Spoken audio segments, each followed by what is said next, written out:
Hello everyone. This video is for all the emergency PGs working in your respected hospitals. So I'm going to talk about the antibiogram. So every emergency PG, many would have heard about the word antibiogram. So what actually it means? So think of an antibiogram like a report card for a bacteria in your hospital. So every year, the microbiology lab collects all the bacteria grown from the patient cultures and checks which antibiotic still work and which no longer work. For example, if your hospital would have had 100 MRSA patient last year, the lab test of all those MRSA samples and finds 95 out of 100 were killed by vancomycin, or 98 out of 100 were killed by linezolid, or only 60 out of 100 were killed by clindamycin. So this information becomes the hospital antibiogram.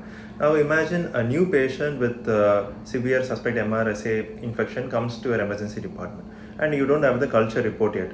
So what antibiotic should you start?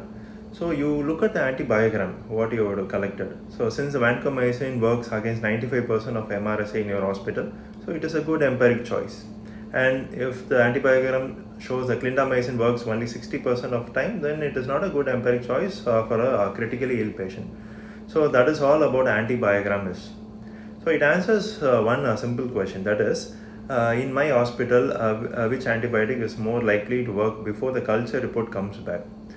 Once the patient's own culture result is available, stop using the antibiogram and treat according to the patient-specific suspectability report.